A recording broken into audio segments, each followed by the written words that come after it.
The 24th of February 2022, after many months of military buildup along the borders, something that was previously unthinkable to nearly everyone actually happened. Within Ukraine, the morning everywhere erupted with the sound of cruise missiles and artillery barrages as the Russian armed forces initiated their full-scale invasion of the country, prompting the largest military conflict between two nation-states in Europe since the Second World War.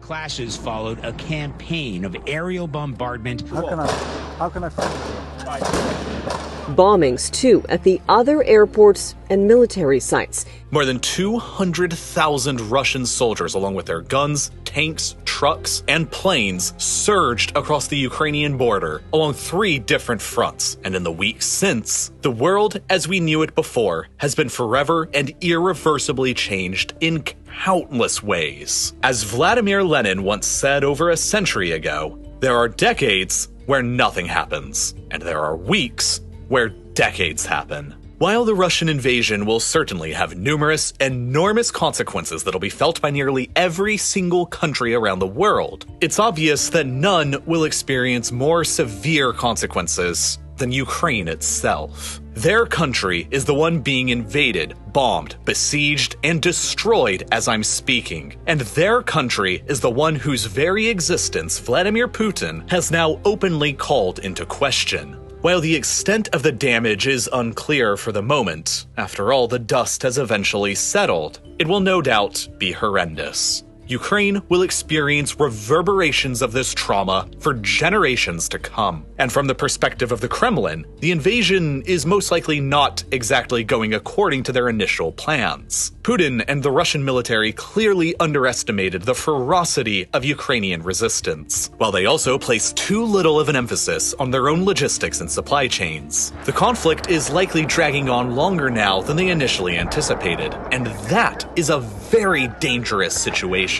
Because with Western sanctions pouring in, the Russian military is in a race against the clock before they basically go bankrupt. And in order to try and force a surrender faster, they may begin utilizing even more of their destructive and indiscriminate firepower, like concentrated artillery or air power, which they so far have largely been holding back. And when that happens, the destruction and refugee crisis, already the largest in Europe since the Second World War, will only continue getting worse. As it stands now, when I wrote this video, more than 2.5 million Ukrainians, mostly women and children, have been forced to flee the country as refugees, primarily towards the west in Poland, Hungary, Slovakia, Romania, and Moldova. If the war ends up dragging into a protracted conflict, the UN has estimated that there could be as many as 10 million Ukrainian refugees fleeing westwards to the rest of Europe, which will be enormously catastrophic.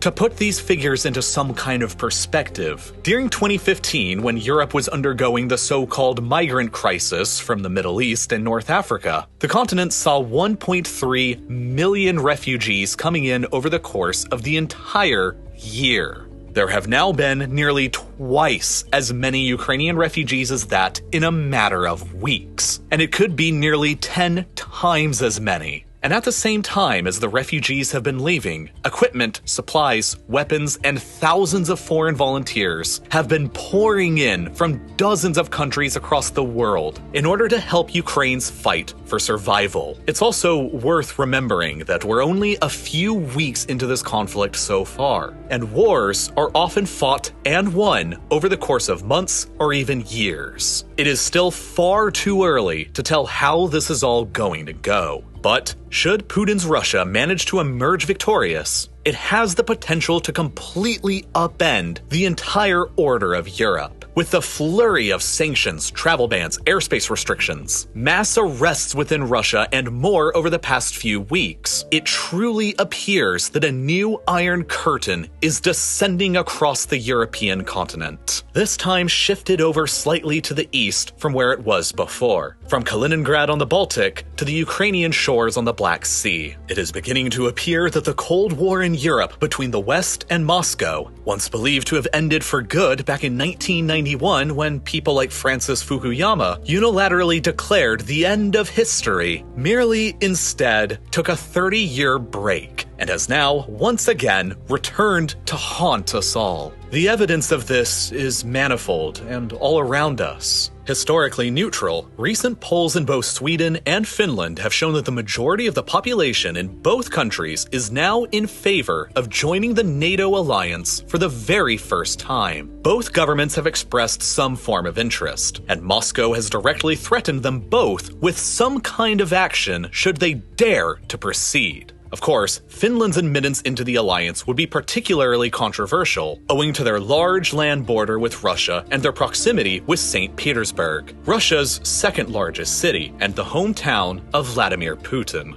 For decades during what I will now always refer to as the Cold War's first phase, the Soviet Union essentially bullied Finland into always staying neutral between East and West. And it seems as if old habits die hard. But among the greatest of changes ushered in by Putin's war in Ukraine is the revolution undergoing Germany, and specifically the German military and defense doctrine. During an incredible session of the German Bundestag just 3 days after the invasion, the new Chancellor Olaf Scholz announced a series of earth-shattering measures. The German armed forces would receive a one-time $113 billion defense fund to rapidly modernize themselves and, from thereafter, would receive a permanent annual budget increase to more than 2% of Germany's annual GDP.